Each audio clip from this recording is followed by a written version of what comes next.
And so I wasn't homeless for a real long period of time, Randy. Just it sounds sensational, and it's really no, it's good. But I slept on the side of like Heinz Park for about 15 to 17 days, right about there.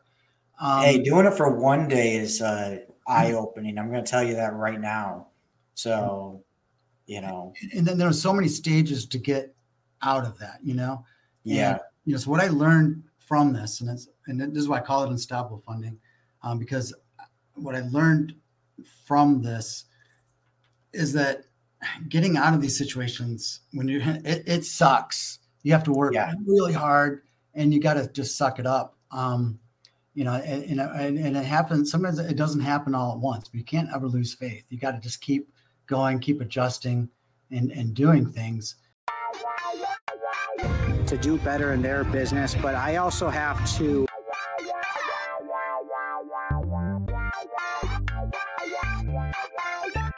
I don't know how to do it.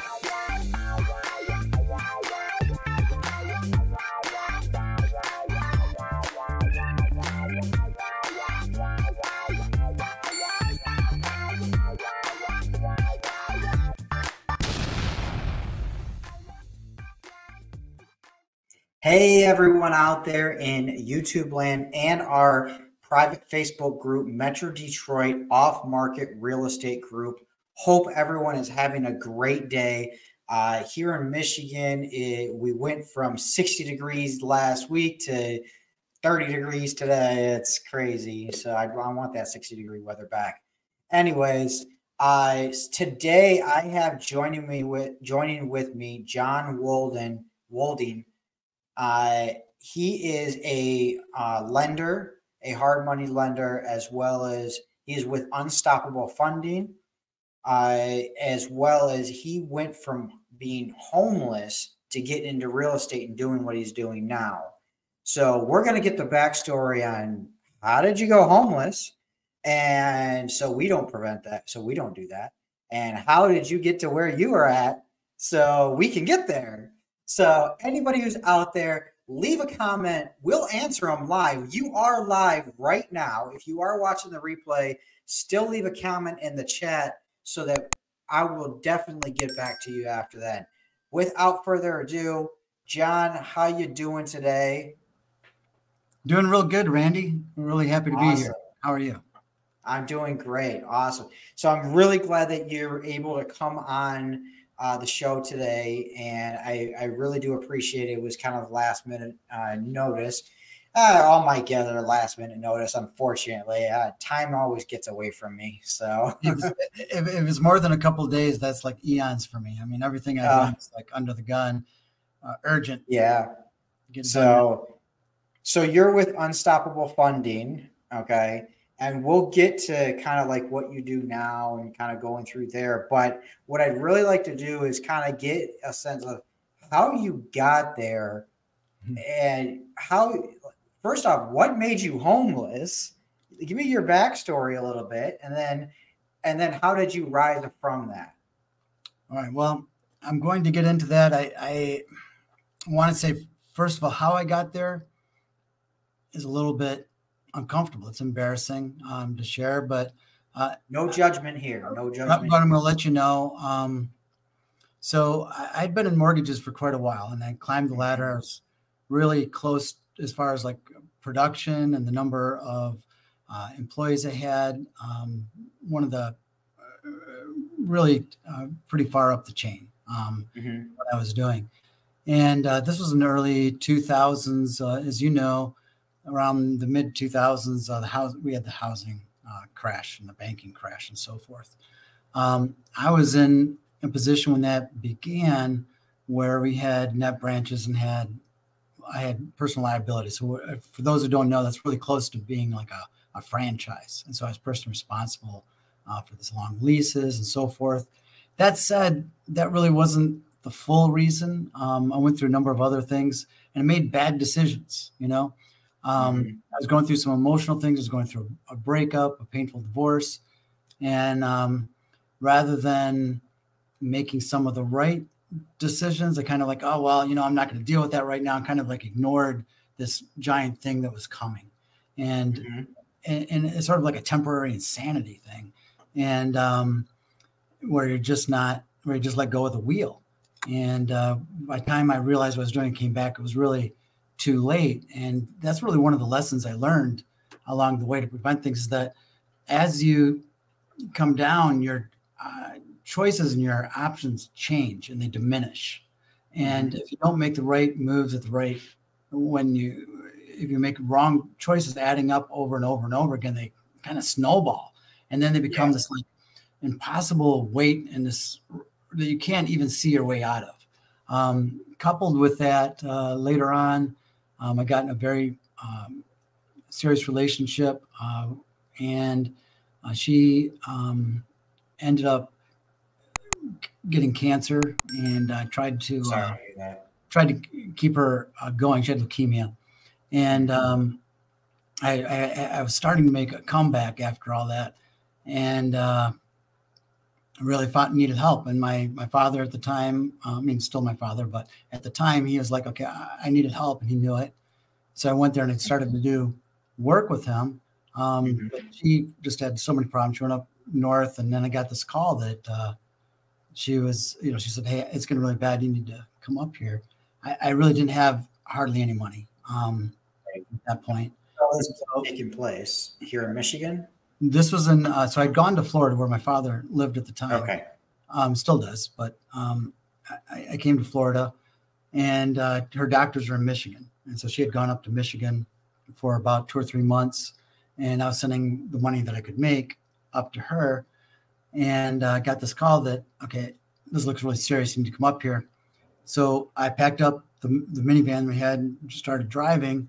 Now, I want to let you know that I had a lot of other problems on top of this. Like, I was financially, I owed like $1 million to the IRS. I owed. Oh my God. I had all these other things. I also had a suspended license for unpaid tickets, all kinds of stuff.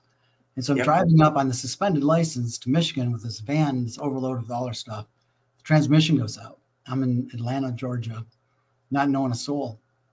Yeah. I met this guy at Cracker Barrel. He took me in. And just real quick, what, for timing's sake, around what year back was this? That was 2012, 2011, 2012, beginning of 2012. And so I got, and so I ended up being stranded in Georgia for 2 months, working for a really incredible man, Chris Pilatos.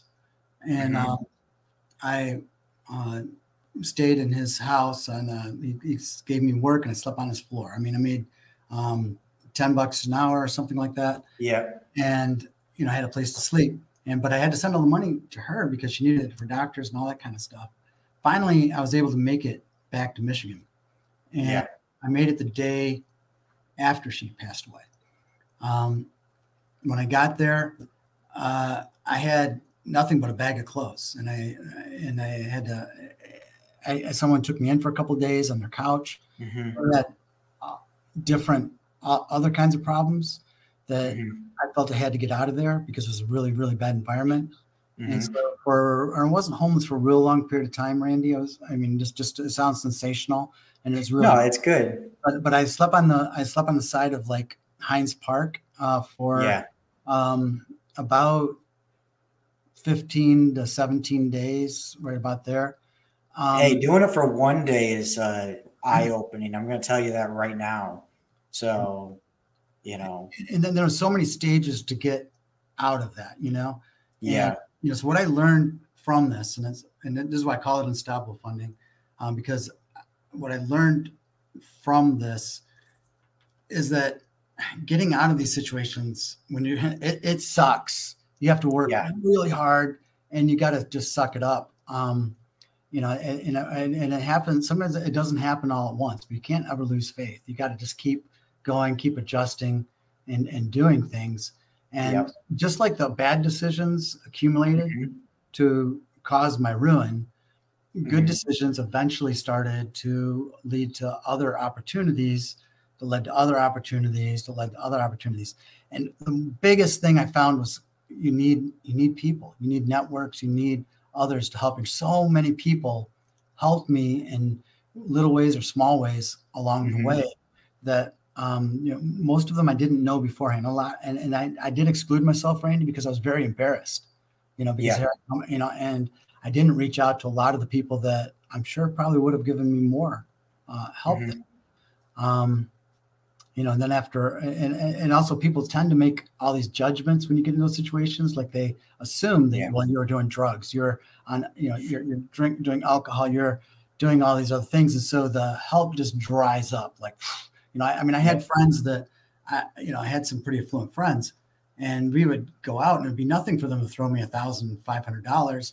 And then, I'd go to pay them back. Don't worry about it, But when I had this kind of situation this bad, a lot of the same people were like, I can't help you, and it was, and so one of the things that's really important to me with what I do is what inspired me to keep going, Randy, was that I kept telling myself that someday somebody's going to look at what I did and they're going to say, well, if you can do it, I can get through it too. And I can make it.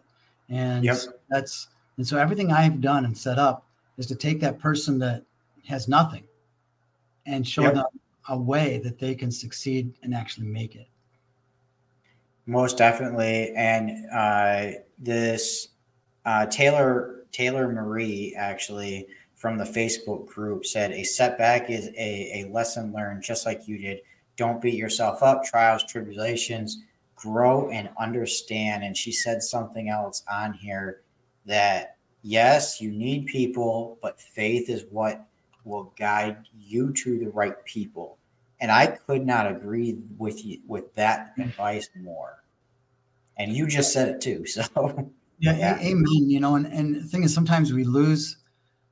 Sadly, sometimes when bad things happen, we either get faith all of a sudden or we lose it entirely. And I would say at the beginning, I was definitely in that second category. I started to feel like, and I had her death. My cousin had really been close to. He passed away, and I remember just being on the street, the first day, and I was just like, God, why, what's going on, and that was when I started to see things, and appreciate, what I did have. And that's the thing that I think a lot of us forget, is that no matter how far down you get, there's always something for us to be thankful for. And 100%. So how did you get from being homeless itself to like that? Everyone, it's that first start, and like, what made you think of, did real estate come in your mind then, or was it a little bit later? So it did. I was in mortgages, as I mentioned, for and conventional mortgages for quite a long period of time. But you got to remember, I had these gigantic garnishments, from different kinds of things, right? Yeah. And so that was a barrier. So it's very difficult to work in the financial world when you have these type of financial things against you.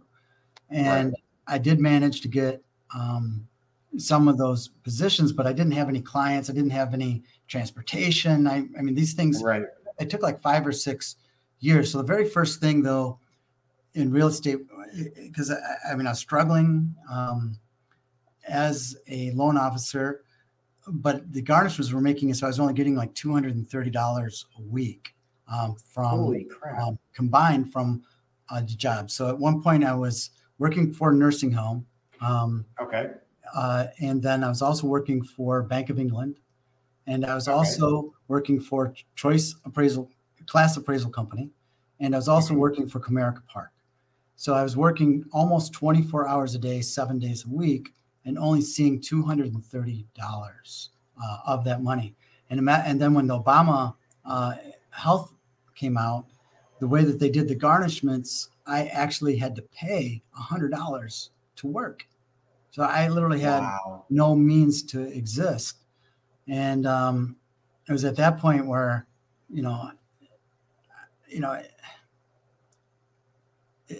it's kind of crazy. It's like I had to figure out, some other path. And so, and up to then, I was still doing it. Like I was walking like almost 5 to 7 miles each way to work. I was walking from Madison Heights to Troy, and then I would go from Troy to Birmingham, and then I would come back to Madison Heights. And I was doing that like every day. And I was considerably more overweight. So that really all that walking will help you there. But what it was though is that it was like I had these barriers in my mind that I can't do this because I don't have a car. I can't do this because right. And the truth is that we can get through almost anything. It's not, we're not going to like it, but we're going to have to do it. And so what really started to make the change though was I knew an individual that he said that he was looking to loan money as a private lender. And so I thought, well, and so I did a small little advertisement on Craigslist, and I got someone to call me. And it was and they were an investor, and they came up with this idea that I could go find houses for them to buy to fix and flip. Okay. Right. And so you would call that a bird dog, probably, right? And so that's what I started to do. And in that, I started to discover that there are these lenders, other than this private person that I met, that were starting to offer, and it was pretty fledgling then, but they're starting to offer these fix and flip loans where you didn't have to verify income, didn't verify assets, and they had these kind of crazy math. And so I started out getting into that. And what I discovered, and this didn't all happen instantaneously. This took a little bit of time. It was but what I started to discover is that there's a whole lot of marketing that people say that, oh, we can do this and we can do that. And, they put everything on one flyer. We have rates at 6%, you got 0 down, and we'll loan 100% of the rehab, and you don't need any income. The problem, what they don't tell you is that all those things are true, but you can't do them all on one loan normally. Okay. You don't get them all together.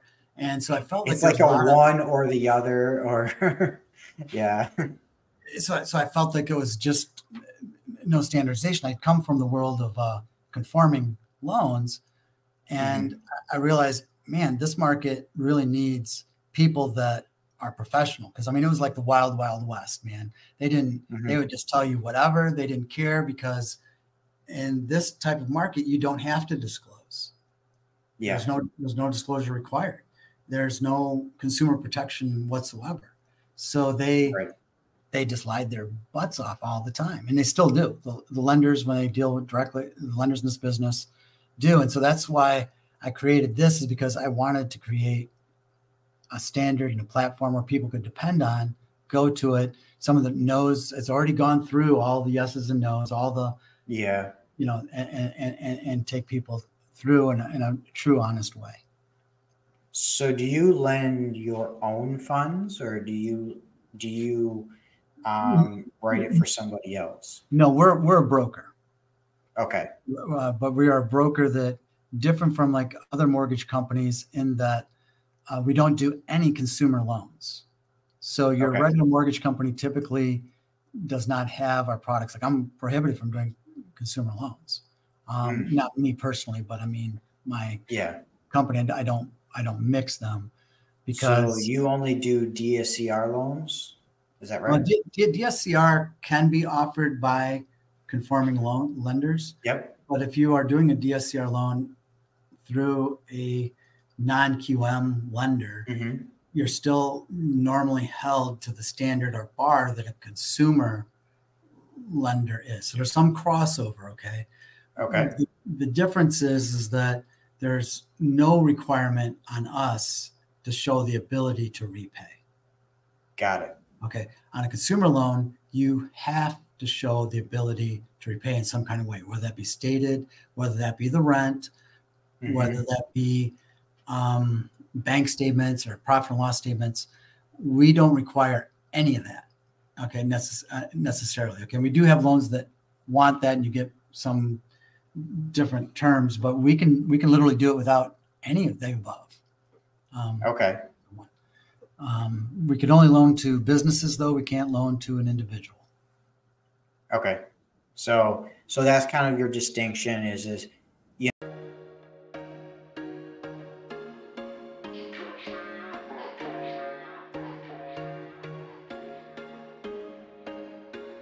There was once a day that I would pray for you. I'd go and misbehave just so you'd notice too. Sneaking looks up and down from across the room. And damn, what a hell of a view.